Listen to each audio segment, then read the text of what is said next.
And welcome back again, viewers of Capital Television. I'm Vanessa Victor, with me Sebastian Color and the lovely Miss Nancy Masengo. Tunakukaribisha tena Capitaltvtz. Tutaongelea kama kawaida a lot of topical issues, lakini na baadaye mnaweza mkatupigia. You can call us on 0677333000, and you can actually give us what's your opinion on our main topic, which is who is a better driver. I think we all have our own ideas here about that topic. Lakini, let's get started. A lot of things have been happening over the week in Tanzania and across our borders. So let's start off with DRC. The elections were finally held, and they declared a surprise winner in the election, which officials announced him on Thursday. That's Felix Tshisekedi. But many people believe that a different opposition winner, that is Martin Fayulu, should have won. Guys, what do you think about this? You know, in politics, there's nothing like it's politics. It's the Jamaicans, the Rastafarians, they call it politricks.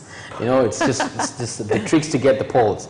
But you know, in politics, it's hard to figure out the truth. What's the truth? Especially with what happened in Congo. There was a lot of fear from the authorities that they cut the internet. They didn't want any information to come from one place to another. They say they were scared of a heist, but if you ask me, I don't think, why would you keep on thinking that people are going to have a heist and think that if you cut the internet, then there won't be a heist? Because from my understanding, if people want to start the heist, they will just start it. Sure. People started heists before even the internet was introduced. So I think, but at the end of the day, the international community has already taken part in that also, and I think they'll find a consensus. They will know who's going to take power, not the real winner, but who is going to take the power. Okay, that's fair enough. Let's see, what do you think? What I wanted to add is that before the outright winner was announced, Kabila supposedly had a meeting with Tshisekedi that. I don't know what was discussed in that meeting, because Fayulu was never invited. So a lot of people are thinking that maybe the coming president might be in Kabila's pocket. Ndoshida iliyopo. Actually, doesn't matter. It doesn't matter. But it matters a great deal. It does matter, Seba. Because kama mimi kwa nafikiria kwamba what if angeshinda wa chama tawala? Chama chake Kabila. Would have been even worse. Sindio? So as long as ameshinda mtu wa upinzani, I don't think it matters sana. Well, this is definitely a developing story. We'll see what happens and how citizens of Congo actually react, citizens of the DRC. On our next story, tunarudi hapa nyumbani.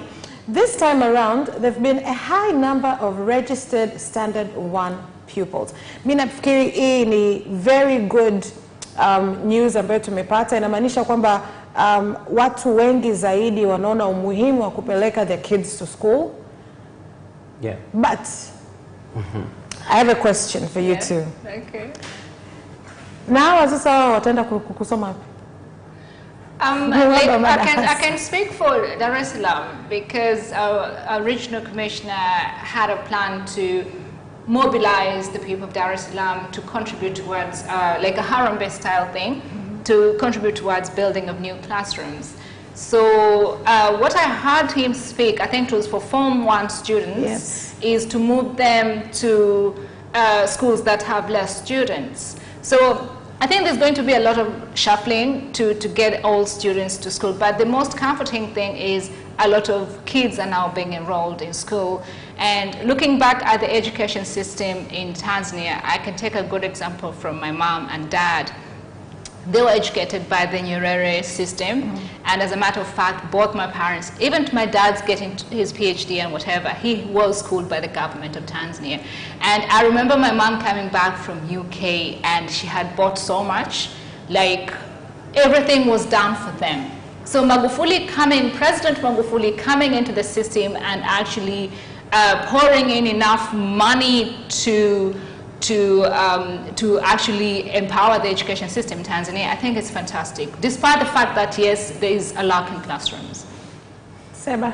Yeah, there's a positive part and a negative part. There's two things that are positive in that. The first is that ya kwanza awareness, ufahamu juu ya kupeleka watoto shule. Jambo la kwanza, that's a positive thing, ni kitu kizuri. Ya pili ni business, watu wanaanzisha private schools wanaweza kupata watu wengi zaidi. But there's only one negative thing kwenye public schools. Kuna misplacement ya hao wanafunzi ya sasa wanapokwenda sekondari. Sababu kwa mfano nikwambie kuna sehemu inaitwa Kimbiji. Kimbiji iko Kigamboni, 45 minutes kutoka Kigamboni. Kutoka ya Kivukoni. 45 minutes kwa gari binafsi na magari machache yanaenda kwa. Lakini hiyo pia ni wilaya ya Temeke. Kwa hiyo mtoto anaweza kutoka Mbagala ambayo ni wilaya ya Temeke akaenda kusoma Kimbiji. Ni mbali, hakuna mfano. Mimi nimeshawahi kuwapa lifti watoto ambao walikuwa wanatoka kule wanakaa Temeke na Mbagala. So they had to cross the sea. Wanabidi wa cross halafu warudi tena hivi. Kwa hiyo hiyo ndio tatizo. Lakini kama kukiwa na mfumo mzuri, that's a good thing. Yeah, so I think the consensus is it's a good thing kwamba wameongezeka, but a little work still needs to be done to figure the logistics of how to manage it out. And on to our next story. Hii hapa pia mimi nimeipenda sana. NHIF will now be catering to the informal sector. Sasa hivi sio tu walioajiriwa, hata wale watu ambao wamejiajiri au wana work in unprotected environments will be able to get health insurance. I think this is a very big move kwa upande wa NHIF kwa sababu sio watu wengi ambao wana kazi.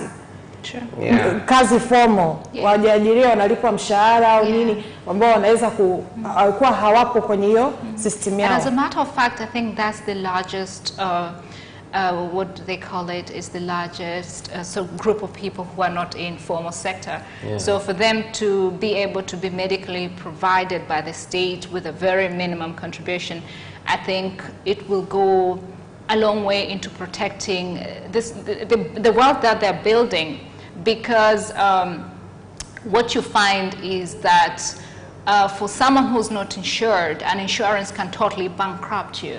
So to be able to be in a system that will cover your medical bills, I think it's a godsend to the informal sector. Na ni kweli ukiangalia kama hauna insurance ukaenda hospitali, the amount of money it costs to just see a doctor and kufanya tests too.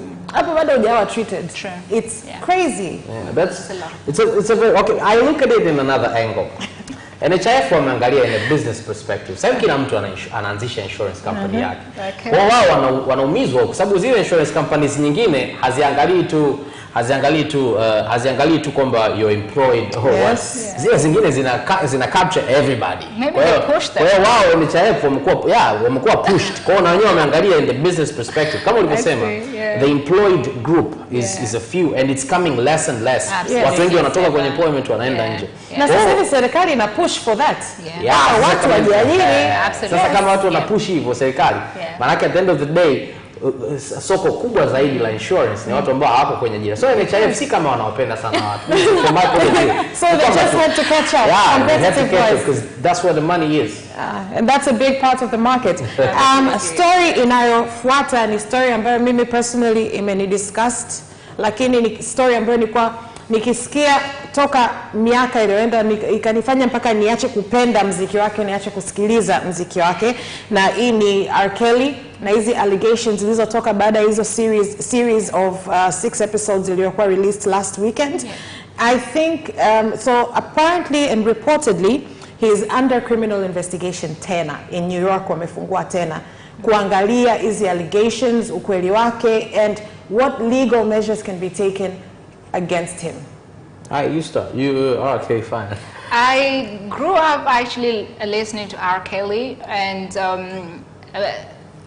I just don't understand someone in the public domain getting away with so much. I was watching this documentary about this couple in the US whose daughter, they introduced the daughter to R. Kelly's management so he can help foster her career.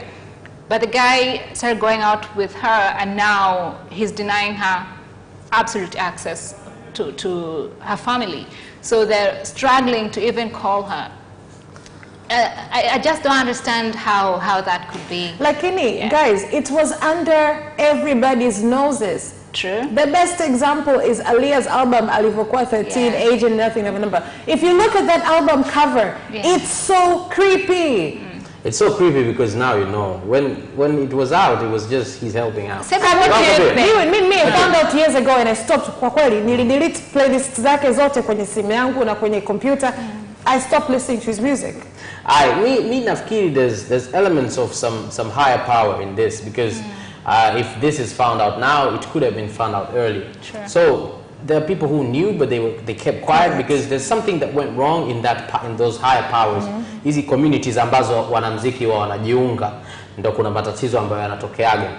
So mimi from my point of view, that's one. Second, wazazi walikuwa na waacha watoto wao wanazunguka na mwanaume kwenye tours and what not.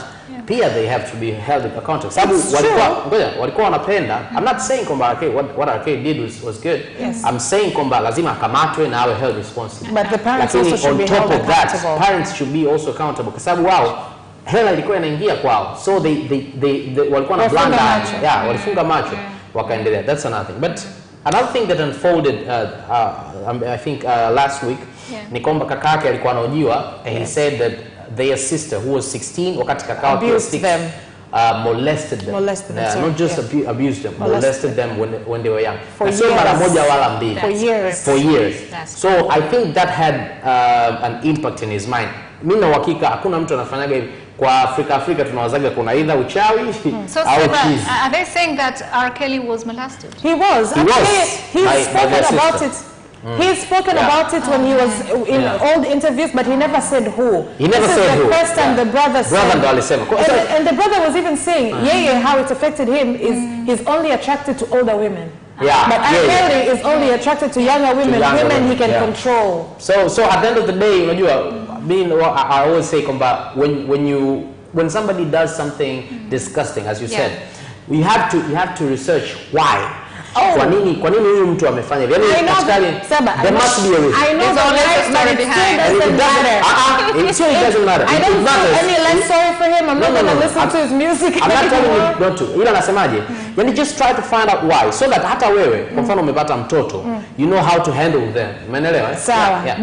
That is a good way to end that. Yeah, that's a good way to end that. And the next story, we're going to stay in the United States, is Masai Martin. She is an actress. She is set to become the youngest producer in Hollywood film history. She's 13, I believe. So cute. And she will be making history because of an idea that she saw a movie. She went and pitched it to the producers of Blackish, the producer of Blackish, and they're making it into a movie. She is so cute. You know, looking at her at that age, wow, I can see her making a lot of mileage. She's a go-getter. Absolutely. That's very nice, and it's a good example and mfano mzuri. Lakini heading back to the last topic that we were talking about, our parents ought to be very careful because sasa anakuwa exposed to a world ambayo hata grown up sasa hivi. Kwa mfano sisi hapa watatu, ghafla tu exposed to Hollywood. Tunahitaji kuwa very careful. You need somebody who's there guiding you. Yes. Imagine people ambao ulikuwa unawaona kama role models and what not, hao wako chini yako. Maana ukiwa producer wa movie, manake yule hao wengine wako chini yako. Blackish ni series kubwa. Kama producer wake anaweza kuwa yani amezungumza na amekubaliana kufanya kitu kimoja. It means she's becoming big. Now in the big life, in the Hollywood life, there's a lot of things. Mamangu akoga anasemaga usimnyime mtoto utoto wake. Kwa mfano, usimruhusu mtoto ajifunze kuendesha gari akiwa 13. Ili achezee magari akiwa 13. Sababu akiwahi atakuja kufika uzeeni hajafanya utoto, amewahi uzee, anaanza kufanya utoto. So there's a lot of things ambao I would like her to be kuangalia, lakini hiko ni kitu rahisi. Kwa wazazi tu wawe careful, lakini hiyo ni rahisi. Anachokifanya ni kigumu zaidi. Sababu kuna producers wengi and you know, like what just to add what you've just said, Seba, ni kwamba, I don't know if you guys heard about the Me Too campaign. And it's like a lot of people who are abused in the entertainment industry came forward and shared what had exactly happened to them. So I'm thinking maybe to go and abuse someone is going to get difficult because it's not going to be difficult because they'll just find different ways to do it. But people are more scared that if you do something like that, you might be exposed. But it's easier nowadays because women wear less clothes. So, like for the cribs, it's easier than nowadays. And also, don't you think so? Like in Hollywood, have you ever watched the videos right now? Like all the videos right now, like people wear less and less clothes. So it's really hard to say that that girl in the bikini was sexually abused because she was asking. But then Seba, for women, she wasn't asking for it. Wait a minute. So she shouldn't wear what she wants to wear because she's afraid that some random guy is gonna go and rape her. Yes. And no means no. No means no. No means no. Even if she's not wearing anything. Even if she's not wearing yes, no means no. Why should you have access to someone? Okay. If I'm naked and I say no, it's a no. Why are you naked in the first place? I mean, listen, why are you naked in the first place? Listen, that is why. Why would you order a drink if you don't want to drink it? That is why even within marriages, rape can happen within a marriage. Even if we've been having sex for 2 years or 3 years, if I say no and you force me, it's rape. It's about consent. When you get married, don't do that. Don't say no. No, don't get naked. Don't tempt someone and then like say no, because like guys are maybe wired differently. So I shouldn't shower. No, you can shower and all that, but you know there's you know what I'm talking about. Don't seduce someone when you don't want that to happen. Hiyo nakubaliana na wewe. If you suggest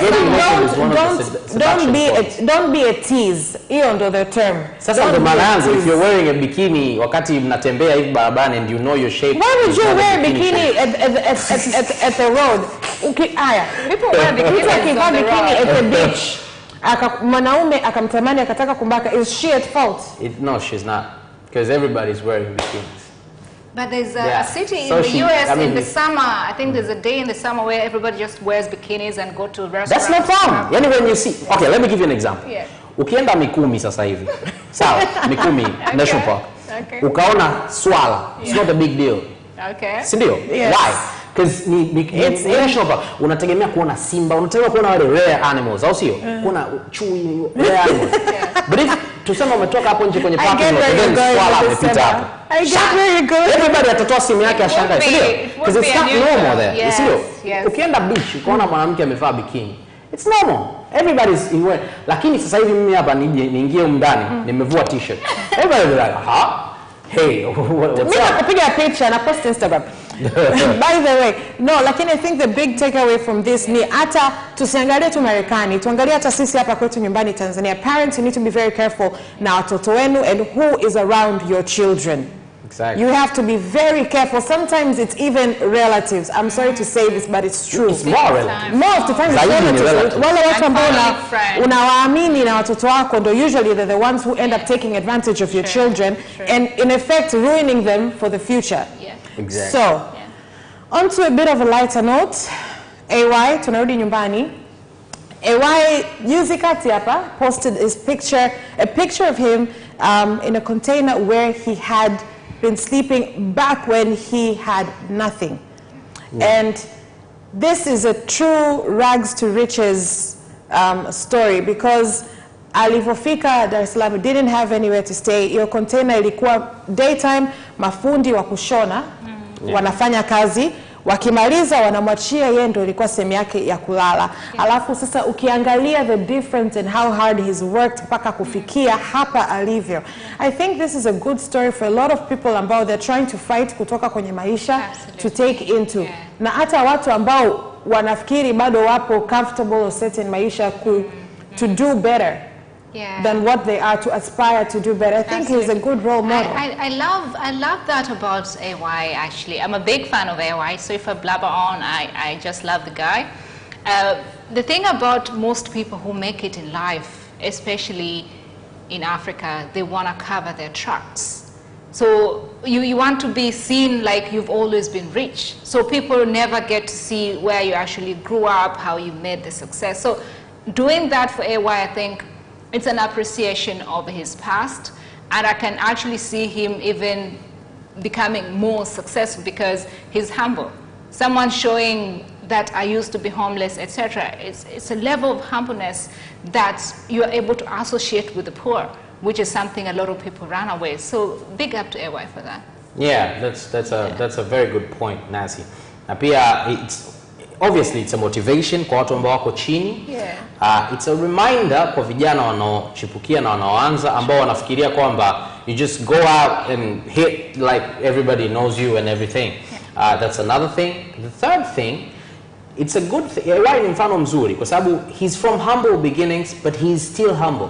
Yes. Na wafahamu watu wengi ambao wakiwa wanamuziki wakubwa tu wa Tanzania na superstars ambao wametoka kwenye shida sana. Yes. Lakini right now wakapata kama maisha fulani katofauti, waka-act kama wako juu hata hayo maisha. Lakini they act like they don't know everybody else. Yani unajua hata kama tunaona wakija yani wanakusalimia kama you trash, unajua. And then you look at them and you're like, I know you from way back. Haukuwa hivyo, umeona? So ukiachilia mbali ile the obvious thing kwamba ni motivation kwa watu wanaochipukia, they should work harder kwa sababu hao wote wametokea chini. Lakini there's also one thing, ni a good example kwa hao walioko juu sasa hivi kwamba you should check out your ways. Mtu he's got a lot of money. Hana yani fame yake ya sasa hivi sio kubwa kama pesa alionayo. Haifanani na hawa walioko na fame sasa hivi. Wana fame kubwa lakini hawana kitu. Lakini yeye he's still humble. Kwa mfano, I advise you sasa hivi ukikutana na AY kokote, if he's with 4 musicians, say hi to him first because he's going to reply. He's going to reply. Na akireply yeye hao wengine wote watareply. You say hi to somebody else, wanaweza wakanyamaza wote, but he will reply.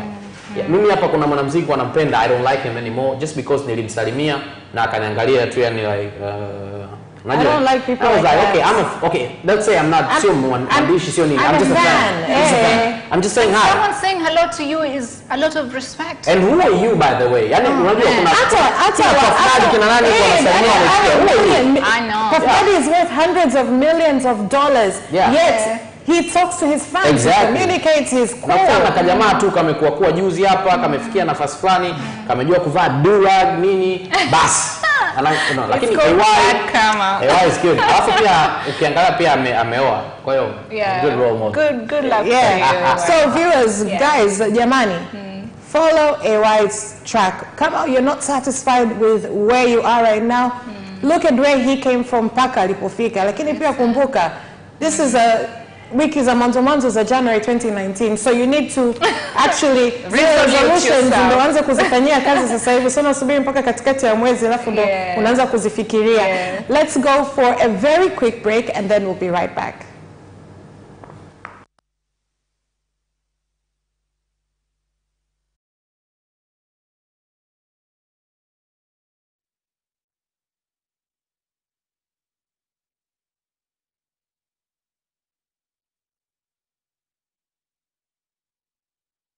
Out and about. And you're all very welcome. Karibuni sana.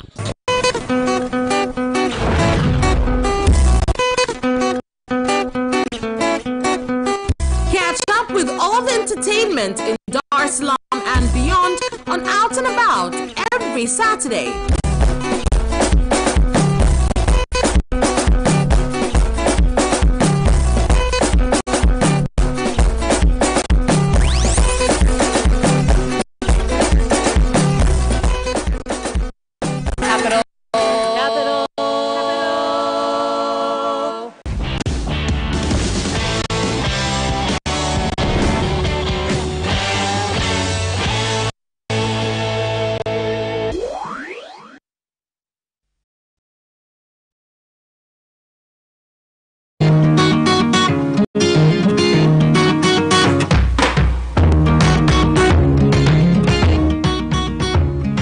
Welcome back. Karibu sana. Tupo CapChat. Kama ndo umeanza kuangalia kipindi, usiwe na wasiwasi. Hatujafika mbali sana. You've missed a few things, but still with us.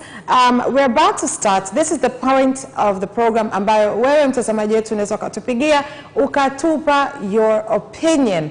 And main topic yetu leo ni who is better at giving directions, men or women? Tupigie 0677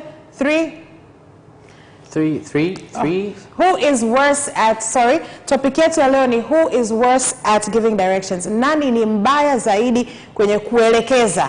Tupigie 0677-333-000, 0677-333-000. Namba nadhani ipo kwenye screen yako sasa hivi. Tupigie tuambie what you think. Mimi, I'm going to start off, guys. Personally, I am not good at giving directions. Okay, by who we mean man versus women. Yeah, versus women. Sio mtoto na mkubwa. Mwanaume au mwanamke. Kati ya wanaume na wanawake au wavulana na wasichana. Nani anajua zaidi Nani ni mbaya zaidi? Nani ni mbaya zaidi katika kuelekeza, okay? Mimi am bad kwenye kuelekeza mtu sehemu. To direct somebody to where I am. I've been horrible. Nilivamia Mbezi Beach, it took me kama miezi 3 au 2 kuweza kumwelekeza mtu where I was living. Okay. So, kwa personal experience yangu, na ladies msinikasirikia, msinimind, I don't know, I think women are not as good at it. Okay. I think, okay, from my point of view, I've seen more women bad at giving directions than men. And I think like I said in the first place, in the first topic when we're talking about, mimi nafikiri kwamba lazima nitafutage reason kwa nini wanawake wanakuaga hawako sana wazuri kwenye giving directions. Kwa sababu kwanza wanaume wakiwa wanaenda sehemu, they like to know what is going on, while women don't care about what is going on. Kwa mfano msichana akipanda dada, yani akikaa na mawazo yake au na simu yake, yani nje ndo anachokiona. Asikia kitu chake. Hawazi njia, hawazi nini. And the secret to being a good direction giver ni kama unajua benchmarks. Yes, benchmarks. That's a very good term, benchmarks. Kwa sababu kama ujui, uwezi kumwambia mtu, oh, there's someone on the line. So, tunaye Magemba kutoka Mbeya. Karibu Magemba. Hello? Karibu Magemba. Tunakusikiliza. Unafikiri nani ni mbaya zaidi kwenye give directions? Kuelekeza, wanawake au wanaume? Kwa wanaume. Wanaume? Kwa nini unafikiri wanaume ni wabaya zaidi kuelekeza kuliko wanawake? Kwa labda nimesikia tunatangaza, labda nikijielewa vizuri ninachozungumzia, labda naweza kunifafanulia kwa niweze kutambua vizuri. Haya, topic yetu inauliza ni nani ni mbaya zaidi kwenye kuelekeza, mwanaume au mwanamke?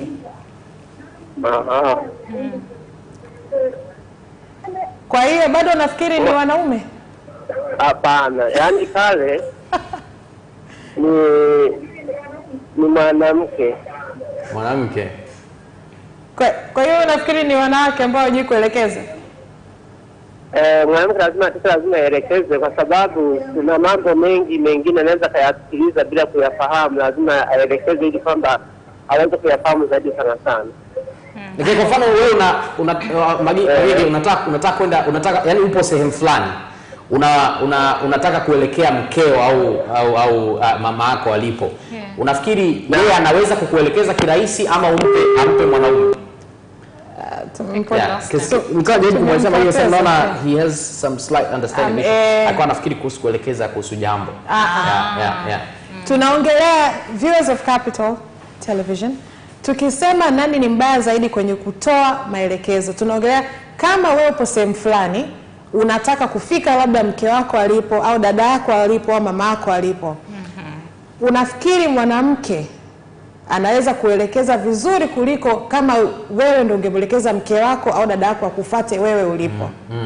Tuambie unawaza nani anaweza zaidi kuelekeza kuhusu mahali? Kama njoo sehemu fulani, pita kushoto, kata hivi utakutana na hiki. Not me. And for me personally, I don't like there's some. Haya, tunaye Anande kutoka Manyara. Anande, karibu na tueleze, what do you think? Hello. Hey. Tunakusikia. Naomba punguza sauti ya television yako utusikilize. Kabisa. Perfect. Sasa tuambie, who do you think ni mbaya zaidi katika kuelekeza? wanawake au wanaume? Kusema mbaya is very subjective. Okay. Very Who's slightly better? Who is Kwa better? Who is better? A woman is better. Mom is better kwa sababu ya namna alivyoumbwa. Mwanaume hawezi kuwa na moyo wa subira, yani hawezi kusubiri kuelezea hapa na pale na pale. So you say kwamba mimi ninavyoona mwanamama anaweza kutoa maelekezo vizuri, lakini mwanaume hawezi. Okay. Kwa sababu yeye yuko more objective. So women are more patient enough. Okay. Thank you very much. Asante sana. Yeah. See, that's a different opinion. It is. Yeah, it's a different opinion, and it's a good opinion. And it makes sense. Yeah. What it doesn't make sense is that patience. Kwangu mimi sasa. Kwa experience nilionayo kwa wasichana. Unajua, this is an experience issue. Mimi nimejaribu kuangalia wasichana wengi akiwa sehemu atakwambia ngoja nikupe bajaji uongee naye. Au ngoja nikupe huyu kaka umwelekeze. Au ngoja unajua kwa sababu gani? Kwa sababu wao hawataki hiyo responsibility. Kwa sababu they don't yani hawafuatilii mazingira. Unajua hata wewe patient kama unui kitu kilichopo karibu na hiyo nyumba. Ndio sababu sema kabisa. Ni kweli. So you get into a bajaji and you're there busy with something. Before you know it you arrive. Kwa hiyo sasa unajua kwa mfano na katika kuelekeza ni kitu kimoja tu cha muhimu. Benchmarks. Kama hivi na kuelekeza kuja ITV. Naanza kukuelekezea wapi? Hilo ni swala kwanza. Mimi kwa mfano mamangu ukimwambia kuelekeze hapa kutoka posta, ataanza kukuelekezea Surrender Bridge. Kwa lazima upotee. Umeona? Lazima upotee.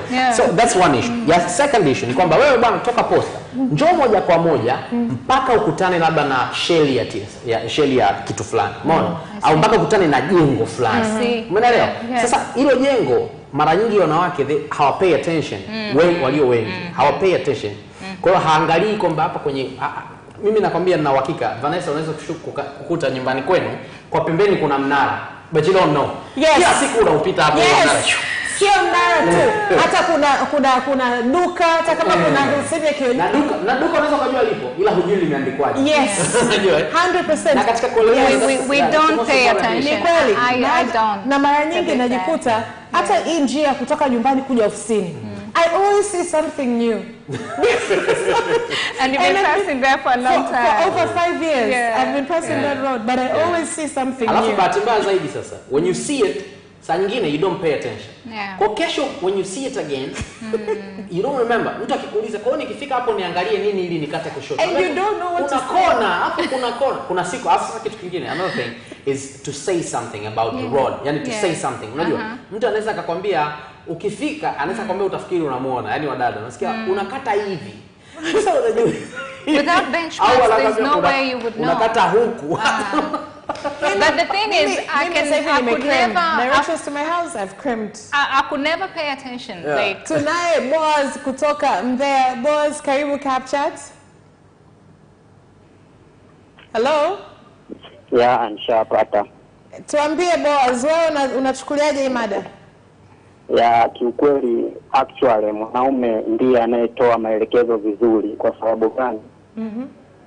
Hata kwa mfano tunachukulia kwa mfano kwa mahusiano na mtu fulani, si ndio? Unahitaji labda aje pale ulipo. Ni must be lazima mwambie chukua simu, labda uongee na huyu bodaboda, uongee na huyu mzee wa bajaji ili anilete mpaka ulipo. Lakini wanawake kutoa maelekezo yaliyothabiti au maelekezo yanayotakiwa ni ngumu kidogo. Yaani kwa sababu huwa wanarahisisha vitu I think.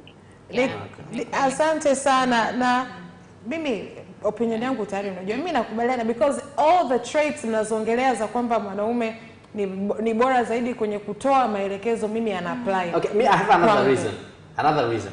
Kwa nini wanawake wanaweza kawa?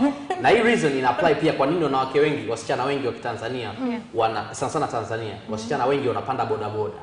Wanapenda zaidi bodaboda. Unajua wasichana mimi nafikiri wasichana wanapenda sana bodaboda. Tanzania. Wewe upendi, lakini wasichana naziogopa. Sasa hivi pay attention kila ukikaa kwenye gari au ukaa kwenye usafiri wote, angalia barabarani zinazopita kwa sababu gani? Because they take more time, they take longer getting out of the house. Na usafiri pekee ambao utakuwa wa haraka wakati anaondoka ni bodaboda. Sasa wakati yuko njiani kuelekea anapoenda tayari ameshachelewa. Kwa sababu ameshachelewa haizi pay attention njiani kule. Huwezi pay attention. Hiyo ni moja. Pili, haizi hata kufikiria kwa nguvu sana kwamba hivi njia napita huku nimwelekeze bajaji hivi na hivi. Ni ngumu. Haya, sasa hivi tunaye Musa kutoka Kigoma. Musa, karibu Capitaltvtz. Tumempoteza. Musa, tupigie tena. But then, you know, like, for me, when I'm on the way to a place, I always think of other things. My mind is never free enough for me to take an interest outside. Lakini pia it's strange. Okay, inawezekana pia mimi even if I pay attention. My cousins waliania salasala kule mwisho. Ngoja I'll continue the story. Tunaye Musat kutoka Arusha. Musat, karibu Capitaltvtz. Hello. Hi Musat. Habari za jioni. Salama za kwako? Sasa mimi ni swala dogo tu. Ukitaka kujua wakina mama ni they are not even west, they are the west in giving direction. Kwa nini? Why do you say? Kwa nini unasema hivyo? Wewe angalia mwanamke anapojua kuendesha gari, mwambie rudi reverse. Kurudi reverse mwanamke hawezi kabisa. Kuonyesha kabisa kwamba they are west in giving direction. Women were one of the best drivers. Hapo ni shida ya kushoto na kulia sasa. Hapo unajua what I say? Ni shida ya kushoto na kulia. Yaani kwamba hivi, kata kushoto ili tuende kulia au kata kulia ili tuende, yani unajua, you know, like when you're reversing. Kwamba ukikata huku ndio tutakapokwenda. Lakini alizoea kukata huku tunaenda. The easiest way would be like we want to turn that way. Usianze kumwambia mwanamke ku instructor ina confuse sana. Anaumia. Lakini pia mimi nakwambia nikwambia kitu. Mimi okay, inawezekana pia kwa sababu tulishajengewa hivyo. Umezaliwa umekuta mgeni akiwa anakuja nyumbani, baba ndo atamuelekeza. So inawezekana ni load inaingia kwa wanaume. Tunakuwa automatically tupo hivyo. Yaani kwamba ukiwa unaendesha gari you're looking for benchmarks and everything. Sababu unajua this way kama nimebeba wanawake watatu ndani. Wakati tunarudi I'm the only one who is going to remember the way back. Unaona eh? So inawezekana pia it's an issue ambayo imetengenezwa. Kwa sababu pia Watanzania tumezoea sana kuuliza. Na hicho ndo nilitaka kusema Feba. You're not given a map like such a such. Inawezekana this doesn't happen kwenye hizo nchi nyingine ambazo zinajali sana streets. It doesn't happen. No one has time to give it direction. Wewe street yenu inaitwaje? Mtaa wenu? Because of Uber, I know the name of the streets. Okay. Na mtaa wa ITV? Civil Road. Uber. I don't even know. It's Civil Road. It's because of Uber. Lakini ni hivyo. Yaani kwamba pia mitaa haijawa named na nini. Unajua it would be easier kama tulikuwa tunashika roads, tunashika nini. Haya, hiyo barabara ya kwenda Mbezi inaitwaje? Kutoka Mwenge. Inaitwa unaona? Hapo kwa sababu ya news natakiwa ujue. So kwa hizo nini unajua? So at the end of the day that is it. That is it. Yani tatizo ndio hilo. Yani kwamba we have an issue with the way hivi vitu hatujazoea barabara fulani. Lakini pia mimi namjua mdada ambao anajua kuelekeza na sio mmoja. Because she pays attention. So it means this is not a gender issue. It's just an attention issue. Kwa manake from this point hapa wanawake ambao wameonekana kama mimi naonekana kwamba siwezi kuelekeza. That's just belief. Si kweli. Kama ndio hivyo mimi hapa subiri mimi kuanzia leo nitapa feedback baada ya miezi kadhaa kama tumefikia wapi. Guys, twende kwenye break fupi alafu tunarudi.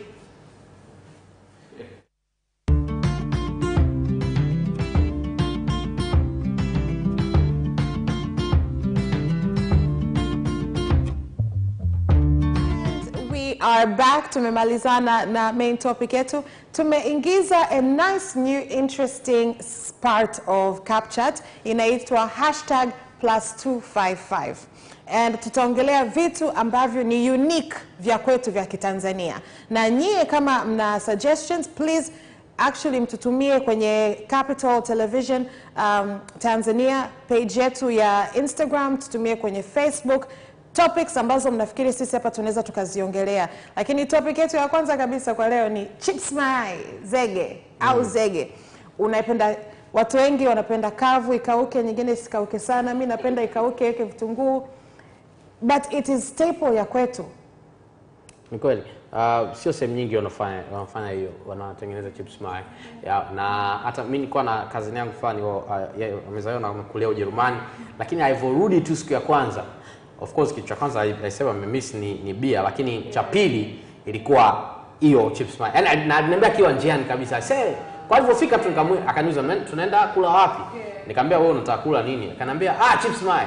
Ila hawa watu wanaokuwa sasa hivi, the young ones, they don't understand umuhimu ama uzuri wa chips mayai, because kuna hivi viki KFC sio nini, kuna sehemu za chakula zimeletwa na hivi fancy food za nje zimekuja kuingilia kati. Hebu kumbuka zile enzi ambazo hizi fancy food zilikuwa kweli fancy. Zilikuwa fancy, yani ilikuwa mpaka uende inabidi muwe wealthy kwenu na nini. Unajua kipindi kile bwana ukipata chips mayai mingi sana zimetokana. Mdomo wangu umejaa mate just thinking about chips yai. And nakumbuka growing up, yani hiyo ilikuwa issue. And it's something that is fairly affordable, and you can never get enough of chips mayai if you unakunywa na Fanta orange. Yeah, baridi. Mimi nakumbuka nilivyokuwa shule, nakumbuka nilivyokuwa boarding tena school. Tukitoka shule mimi and my then best friend Cleo, lazima kulikuwa kuna mkaka anauza chips karibu na shule. I know back then simu zilikuwa ziruhusiwi, lakini tulikuwa tuna simu. Unampigia simu na mset kabisa. Chekeo. This is what I'm going to have for dinner today. Are not fair. Yani kabisa. Especially when you're on a diet. Hadija amenibadilishia plan yangu ya dinner kabisa. Thank you. That's how I like it. Anyway, so tulikuwa classes zimeisha, tunapiga simu kabisa, anakuja na baisikeli yake with our zeges ready. Yani hiyo ndo mlo wa kwanza kabla hujafanya chochote, hujapumzika, hujavua uniform. Actually umevua uniform, you're just chilling. Zege. And the thing that is surprising is other countries have they rear chickens for eggs, and they have potato, but they've never been able to do chips mayai. I don't think that. Yes, I don't think there's chips mayai in Kenya or Uganda. Hata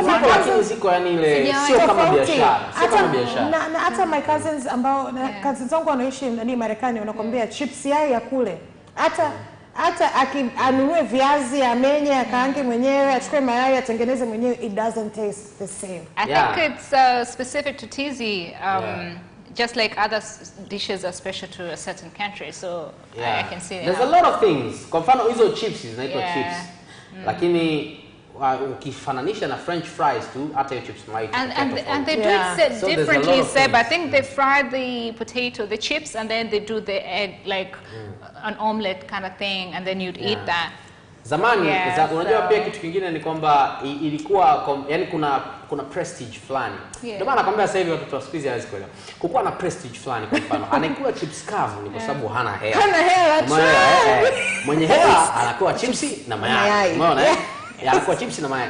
Na kwa mfano chuo pale, kipindi kile nilikuwa nakaa chuo. Umeona balai. Producer leo umetambulia sana Kwa mfano pale kwa chuo wanafunzi wengi walikuwa wanaweza kununua wali na chips kavu. Umeelewa? Hali kwamba wali. Lakini mimi pia mdogo wangu, wewe unamfahamu Benelisha. Yeye alikuwa na uwezo wa kula chips mayai kabla hajaja nyumbani kula. Yaani kwamba hiyo ilikuwa ni moja wapo kati ya vionjo. Unataka siku hizi hayuko into that too much. Lakini kuna kipindi ilikuwa yani akipata yani kabla yani kuondoka kutoka kachua, tunafika survey kwanza, anapiga pale chips yai, afu ndo anapanda juu. Sasa tunaenda wapi? Because I know the best chips place is Survey. Pale kituo cha Survey kama unaenda Man City nyuma ya kituo.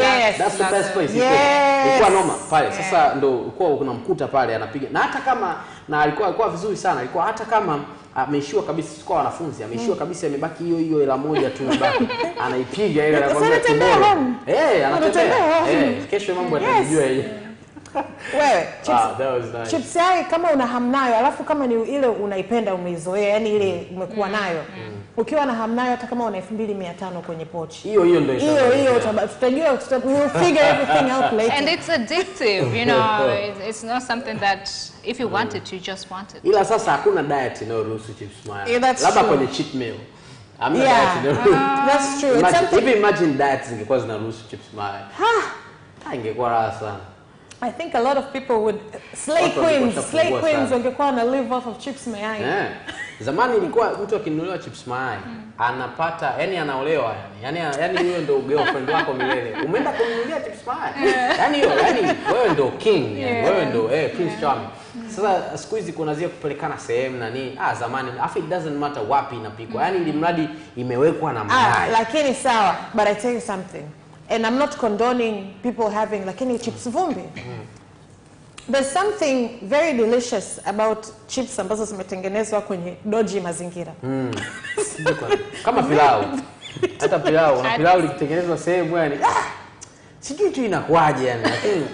Kama hapo tukipanga tunakaa sheki yangu kuna jamaa mmoja huyo. The guy was good. Yani alikuwa yani tunaona kabisa we don't like the place. Haizi mpeleka mzazi wako aende pale. Lakini unaweza kwenda mkitumwa labda kwamba leo mzee amesema hamna kupika leo. So nendeni masa sana, nendeni mchukue nini, nendeni mkachukue chips. Achukue chips mayai za wote hapo. Mnaenda kuchukua. Mkienda kuchukua pale. Mzee mkimpelekea mama anafurahia lakini hamtakaa mwambie imetoka wapi? Yes. High school. Yes, and there's something beautiful about chips mayai. And I like that hakuna watu wengine wameweza kutuiga. Ni kweli, ni kitu ambacho ni cha kwetu. Exactly. Guys, Capital TV viewers, tuende kwenye break fupi alafu tutarudi right now.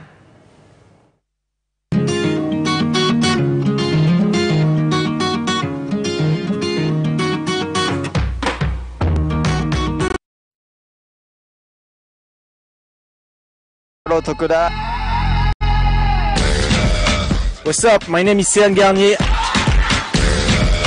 I'm John Barnes from Liverpool Football Club. The hip hop, a hip it, the hip it, hip hop. You don't stop the rocking to the bang bang boogie. Say up, jump the boogie to the rhythm of the boogie to beat. Now what you hear? I'm watching Sports Gazette. I'm watching Sport Gazette. And you're watching Sports Gazette with Sebastian. With Sebastian. Peace out. Yes! And you can also watch Sports Gazette for highlights and interviews regarding sports. Do not miss Sports Gazette every Wednesday at 7 p.m. only on Capital Television.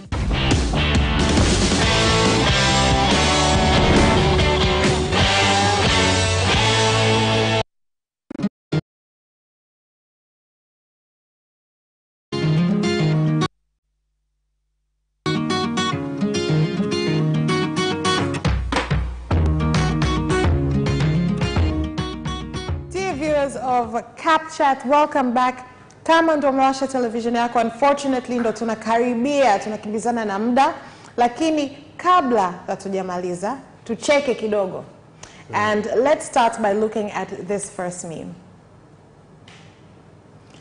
Answering a where are you question is difficult when you don't know what the person wants. I could be anywhere, at home, the mall, church, etc. Tell me what you want first so that I can decide where I am. I've done this. That is so funny. I've done this, especially with certain people. Yeah. You can't just ask someone where are you. Kuna ule mtu ambao mimi namjua, kakangu anao marafiki zake fulani ambao they just want offers za bia. Kwa hiyo ukimpigia hata umwambie uko wapi, yeye atakuja tu. Kwa hiyo kabla hujajua kwamba umwambie uko wapi, lazima uulize. What do you want? Au kama tricky question inaweza kuwa, kwani wewe uko wapi? You return it back like au mtu ukiona unamuuliza mtu, "Oya bibi, uko wapi?" Hapo akasema, "Mimi." Just feel like you're being bothersome. That's hard. I could be anywhere. Lakini watu wengine kweli ni inabidi uulize kwanza. Let's take a look at the next one. Mtu anakudai. After arguing with someone, these days you have to go check their WhatsApp status to see what they really wanted to say. My friend is like this, actually. Akigombana na akiargue na boyfriend wake, au hata nikiargue naye mimi, I have to wait kidogo, like I'll give it a few hours, then I check her status. Anaanza kupost a lot of philosophical things. A friend of mine does that. It's like she has a fight, not a fight, she has a disagreement at work, and then she'll be posting all these things. I always ask her, why are you doing this? You'll make up with these people. Why are you sending such messages, online? And she does it. Yeah, ni kwa sababu gani? Binadamu wote tumeumbwa kupenda yani you feel like if I tell Vanessa my problems, I lift them off. And most of the times you do. Yes. Lakini inabidi tu fight ili usifanye hivyo kwa sababu at the end of the day that is not going to help. That is just because 75% of people that are looking at that they don't care, and the 25% are glad that it's you. Yes. Kwa hiyo at the end of the day the 100% will not help you. Kwa hiyo at the end of the day it's not important. Na nina rafiki mwingine ambaye anaposting hivi philosophical, tunajua kabisa kwamba amekasirikia hivi nini, anasema if the shoe fits, if you think it's about you, it's about you. If you don't think it's about you, it's not about you. Tende, let's look at the next one. When she's angry at you, let her hit your chest. Let her throw things at you. Then walk close to her, hold her hand, and then whisper gently in her ear and say, baby, what you're doing is only done by whites. Me, I'll beat you to death. I'm laughing, but it's not funny. I think it's we've always seen like Western movies with women and people in relationship being all dramatic and all. So people have been acting that. No, that joke. What wanageza movie? I think that joke is if you don't have a crazy woman, like if you have a crazy woman, you don't know what's gonna happen. I see. It's true. Yeah, kwa hiyo hii joke ni ya kwa wale blacks ambao wanakaa na wasichana, you know, the white like women. Like mimi ninapojua the black women, the real black women. My brother, like if you're at fault, kama una kosa sana, you can argue. Lakini kama you're at fault, they will deal with you. Yes, effectively. Without going and then in the first place, they will hit you with the and then okay, I'm going to the store. And then the last time when they flip, they just flip. It's true. They don't hit your chest. They don't like they will hit you with like a sofa or something. Yeah. and lakini murderous. Concept ya kurusha vitu and what thing, it is a white thing. It is a white thing. Mwanamke wa Kiafrika au mwanamke wa Kitanzania, yaani nimekinunua mimi afu nikivunje mimi cha kwangu. Wewe hujakasirika wewe. Oh, unasema hayo. And you know like ukikasirika, kwanza wasichana kasirika, they don't care about the life. They don't care about building ikoje na nini. Nimeshaona watu rafiki zangu wamekasirikiwa na wasichana wewe. Mtu anapasua gari. Hiyo gari inaweza wote. Anaenda kuvunja gari. I have a friend ambaye akimkasirikia boyfriend wake, anavunja simu yake yeye. Unaona sababu. Now, hao ni whites, kati ya whites na blacks. Nani wa kwanza kupasua vitu ndani na nini? Blacks. It's true. They don't care. And the things they say, I say, whites will be like, I told you, Jared, don't do this to me. I have low self-esteem. A black will be like, okay, you don't know me, okay, let me show you. Afu maneno wanayongea. Okay, next time you pee on yourself, don't call me, okay? Wakati a black girl atakupa neno moja hilo uta-reevaluate your entire life. I'll kill you. Yes. Okay, guys, jamani, tumefika the end of Cap Chat for this time around. Do join us again next time. With me has been Sebastian Koloa and Nancy Masengo. I'm Vanessa Victor, and goodbye. Keep watching Capital Television.